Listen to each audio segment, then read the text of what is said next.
Counting किया 114 room होने के बाद में हमारा समाज का लड़का धम्मक का लड़का धम्मक के कार्य के लिए आता है और वो दूसरे के बुद्ध विहार में जाके रुकता है। इस बारे में हम पहली बार जनता के मार्फत एफआईआर दर्ज करेंगे और उसकी पूरी जवाबदारी समिति के ऊपर रहेगी। इसका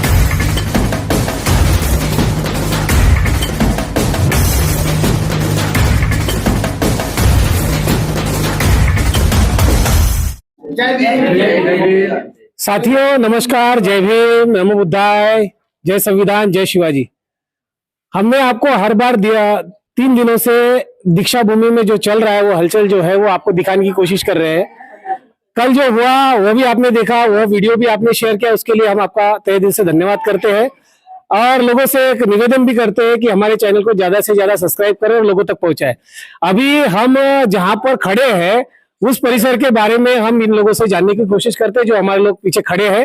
तो सबसे पहले उनका परिचय लेते हैं। सर, सबसे पहले आपका परिचय बताएं। सर्वांना जय भीम, मैं दिलीप फुलझले। जिस जगह पर हम खड़े हैं वो जगह के बारे में परिचय ये यात्रीगण निवास है दीक्षा भूमि का। अरे कई दिनों से लोगों को मालूमात नहीं थी इसके बारे में, लेकिन कल हमने स्मारक समिति से सदस्य से चर्चा करने के बाद उन लोगों को रिक्वेस्ट किए कि भाई ये दीक्षा भूमि का जो कार्यक्रम होता है उसके लिए कुछ दिनों के लिए नहीं, हमेशा के लिए यात्रीगण निवास होना चाहिए। उसके बारे में उनको जो जवाब आया, हमको पूरा टालवा टालवे का जवाब दिया उन्होंने कि नहीं, बोले ये ऐसा नहीं होता, ये वैसा नहीं होता, वो वहां जाओ यहाँ जाओ, यानी उन्होंने जो हमको जवाब दिया पूरा उल्टा उल्टा जवाब दिया, इसमें हम सेटिस्फाइड नहीं था। इसीलिए हमने समाज के जो लोग आए इनको दिखाने के लिए खास करके हमको उनको देखो कि दीक्षा भूमि में क्या गोल चलता है, तो इन लोगों ने सभी ने ये सब देख लिया। अब उनकी प्रतिक्रिया क्या है, आप उन लोगों से प्रतिक्रिया जान सकते हैं। आप हमारे साथ एक बुजुर्ग है जो बहुत दिनों से इस आंदोलन में शामिल है, दीक्षा भूमि का जो भी घटनाएं घट रही है जानते हैं उनके बारे में। सर, आपकी पहले परिचय बताएं। मैं भी फुलझले छू, वसंतराव फुलझले। कहा जाता है कि फुलझले ने ही दीक्षा भूमि का सत्यानाश किया है। उसमें से हमने नहीं है, इसके पहले मेरे साथ एक वाकया हुआ था। साहब की प्रतिक्रिया लेते हैं। तर ही गोष्ट तुमची खरी आहे। मी सुधीर फुलझलेंच्या समोर बोललो की साहेब तुमच्या फुलझलेच्या नावामुळे मला फार त्रास होते आणि ती आता तुम्ही सिद्ध करून दिलं। त्या बरं असो, ये लड़का अमरावती से आया अपने 2 दोस्तों को लेके और दीक्षा भूमि में शाम तक रुका, पर रुकने को जगह नहीं थी करके वो वहां जाके किसी के बुद्ध विहार में जाके रुका। यह जगह है, आश्रमशाला है, 30 रूम है, 2014 से बनी हुई है। 114 रूम,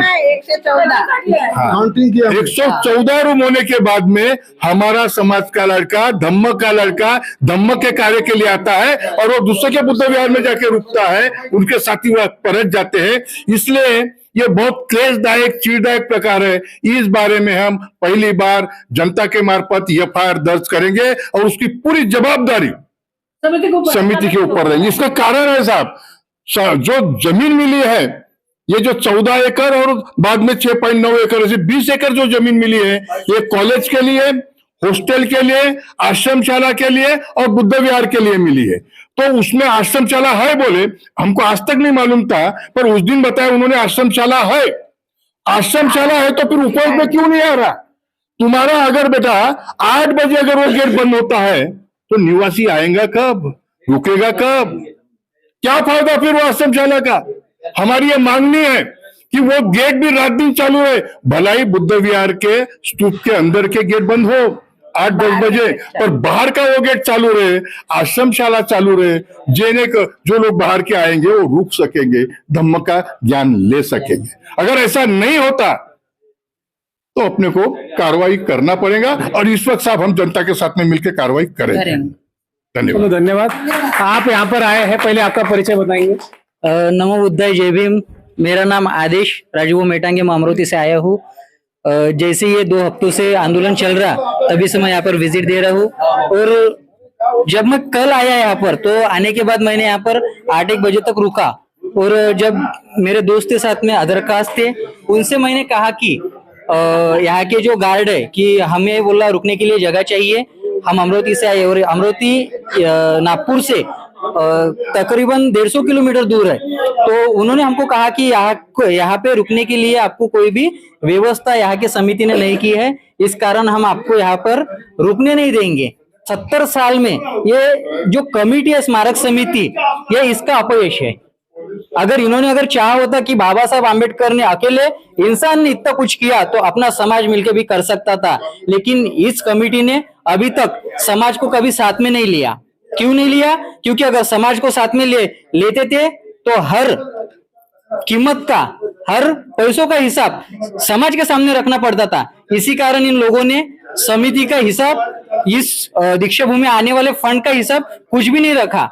आप ये दीक्षा भूमि 2 अक्टूबर के कार्यक्रम में आप सभी आएंगे तो आप देखेंगे कि जो दीक्षा भूमि है मेन स्ट्रक्चर, उसके बाजू में पूरा यहाँ पर उन्होंने ताड़पत्र बिछा के रखे। जब मैंने उनसे कारण पूछा तो उन्होंने कहा कि यहाँ पर पानी अंदर जाता है। तो मैं एक सीधी सी बात है कि ये पूछना चाहता हूँ समिति से कि आप 1967 में यह समिति गठन हुई, उसके बाद में 21 साल बाद ये भव्य स्तूप का निर्माण हुआ, तो उसके बाद से अगर आपने एक भी बार समिति का काम करा होता तो अभी तक समिति में कोई भी दुरावस्था नहीं होती। लेकिन आपने अभी तो कुछ भी समिति का काम नहीं किया। जो समिति की एक जवाबदारी रहती है वो आपने अपने हिसाब से नहीं की, इसलिए यहाँ पर समाज को आना पड़ा। और इस चैनल के माध्यम से मैं अपने पूर्ण ये महाराष्ट्र के और ये भारत के सभी नागरिकों से एक दरख्वास्त करना चाहता हूँ कि आज का दिन बहुत अच्छा है, क्योंकि आज हम सब संकल्प ले रहे हैं, क्योंकि आज संकल्प दिन है।